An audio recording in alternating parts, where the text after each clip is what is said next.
अलंकार का मतलब क्या होता है? आभूषण या गहना।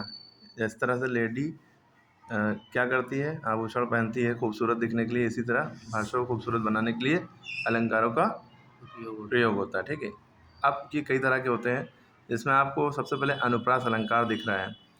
अनुप्रास अलंकार, अब यहाँ पे डेफिनेशन क्या होती है जब आपको लिखनी है, जब आएगी, जब एक ही वर्ण या अक्षर बार बार आए तो वहाँ पे अनुप्रास अलंकार होता है। ठीक। जब एक ही वर्ण की आवृत्ति बार बार हो तो वहाँ पे अनुप्रास अलंकार होता है। ऐसे भी लिख सकते हैं, दो तरह से लिख सकते हैं आप। अब वर्ण और अक्षर क्या होता है, इसको पहले जान लिए। तो वर्ण यानी लेटर, आ से क्या तक जितने अक्षर हैं, जितने वर्ण हैं, ये सब वर्णमाला में जितने भी वर्ण हैं ये सब वर्ण कहलाते हैं। और शब्द यानी वर्ड होता है। काली, घटा और ये सब एक अलग अलग, गुड, बैड, ये सब अपने आप में एक वर्ड होते हैं। ठीक है। पेन एक वर्ड है, लेकिन पेन का पी लिया जाए तो वो एक लेटर है, यानी कि ABCD जो होता है वो लेटर है, वर्ण है। और शब्द समझ में आ गया। अब उदाहरण देखिए, उदाहरण में कानन कठिन भयंकर भारी, घोर घाम हिम वारी बयारी। ये इसी टाइम याद कर लिए, फिर से रिपीट कर दे रहे हैं। कानन कठिन भयंकर भारी, घोर घाम हिम वारी बयारी। यहाँ देखिए कौन कौन से वर्ण बार बार आए। का 2 बार आया है, भा 2 बार आया है, घा 2 बार आया है और माँ 2 बार आया है। ठीक।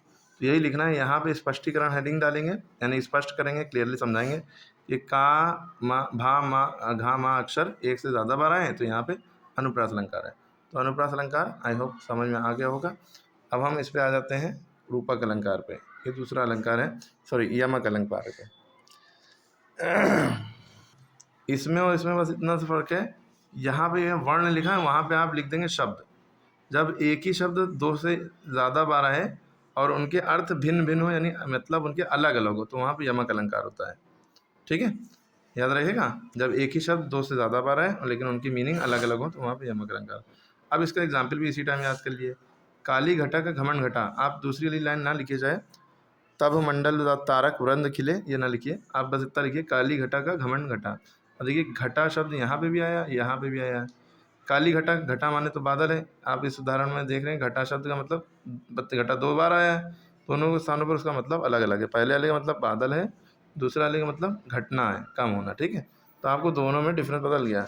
इसमें क्या होता है, एक ही अक्षर वर्ण बार बार आता है। ठीक है। इसमें क्या होगा, एक ही शब्द 2 या 2 बार आएगा लेकिन उनका मतलब अलग होगा। अब तीसरा है श्लेष अलंकार। इसको साथ में हम इसलिए बता रहे हैं क्योंकि दोनों में रिलेशन है थोड़ा। यहाँ पे क्या होगा, जब एक शब्द एक ही बार आएगा लेकिन उनके अर्थ अनेक होंगे, यानी एक से ज़्यादा होंगे, तो वहाँ पे श्लेष अलंकार होगा। ठीक है। वहाँ पे एक शब्द बार बार आ रहा है, उनके मतलब अलग, यहाँ पे एक ही बार आएगा लेकिन उनके अर्थ अलग अलग होंगे। अब इसका एग्जाम्पल से आप कन्फ्यूज़ ना होइएगा।